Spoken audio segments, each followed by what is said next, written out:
Hello everyone, সবাই কেমন আছো? ভালো আছো নিশ্চয়। দেখে বুঝতেছো এগুলো হচ্ছে পাবদা মাছ। আর আজকে আমি পাবদা মাছের কি তৈরি করে দেখতে থাকো। শুরুতে যদি বলে দিই তাহলে তোমরা আমার ভিডিওটা পুরাটাই দেখবে না, আগে ভিডিওটা ভালো করে দেখো, তারপর তোমাদেরকে বলবো আমি পাবদা মাছ দিয়ে এত সুন্দর একটা রেসিপি করতে চলেছি যেটা না দেখলে মিস করবা।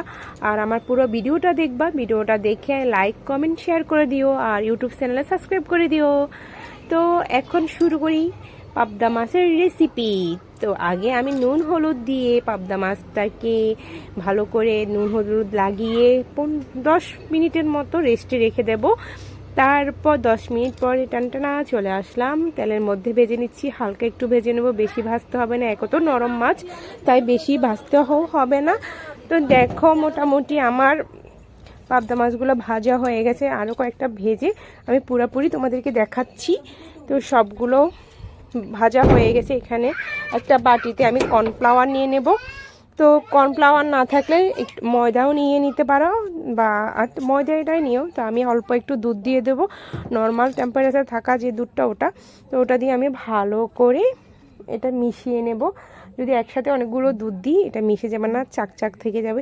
তারপর আমি আরও একটু দুধ দিয়ে আরও ভালো করে মিশিয়ে নিয়ে একটা মশলার তৈরির রেসিপি, মানে মশলা তৈরি করে নেব। তো এখানে নুন হলুদ, নুনটা দেব না, হলুদ মরিচের গুঁড়ো জিরে ধনিয়া গুঁড়ো দিয়ে দেব। নুনটা আমি পরে ব্যবহার করব, এখন কোনো নুন দেবো না। তো ফোড়নে দিয়ে দিচ্ছি শুকনো মরিচ আর কাঁচা লঙ্কা, আর দিয়ে দিচ্ছি কালো জিরা। তারপরে দিয়ে দিচ্ছি কালো জিরা, পরে দিয়ে দেব পাঁচফোড়ন।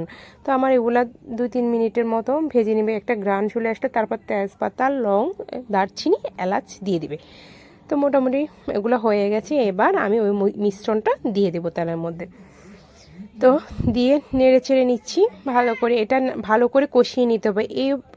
এই রান্নার আগে মশলাগুলো যত ভালো করে কষিয়ে নিবি ঠিক ততটা স্বাদ হবে। তারপর আমি নুন দিয়ে দিচ্ছি, দেখো একটু একটু তেল ছেড়ে দিচ্ছে। এবার আমি নুন দিয়ে দিচ্ছি, তারপর আরও একটু কষিয়ে নেবো, যেহেতু সবেমাত্র নুন দিয়েছি আরও একটু ভালো করে কষিয়ে নেব। তারপর আর অন্য অন্য জিনিসগুলো অ্যাড করে দেবো। তো মোটামুটি আমার এখানে শস্য বাটা আর কাজু বাদাম বাটা। তো আমি আর একটু আদা দিয়ে দিচ্ছি, কাজু বাদাম আর শস্য দেওয়ার আগে একটু আদা দিয়ে দেবো।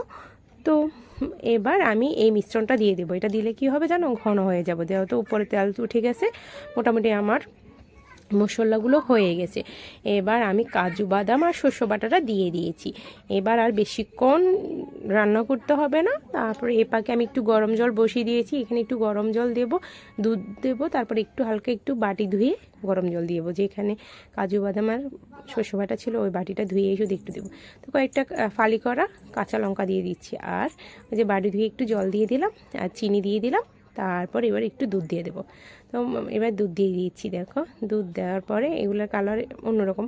আর এটা একটু সাদা সাদা থাকবে, যেহেতু এটা এই রান্নাটা এরকম একটু হালকা সাদাই থাকে। এখানে কোনো গুঁড়ো মরিচ তো দেখছো অল্পই দিয়েছি। তো মোটামুটি রান্নাটা কমপ্লিট। এবার আমি ধনিয়া পাতা দিয়ে নামিয়ে নেব। তো দেখতেই পেলে কত সুন্দর দুধ পাবদা তৈরি করেছি আমি আজকে। তা আমার রান্নাটা কেমন হয়েছে বলো, দেখে কালারটা দেখে কেমন হয়েছে সেটা বলো।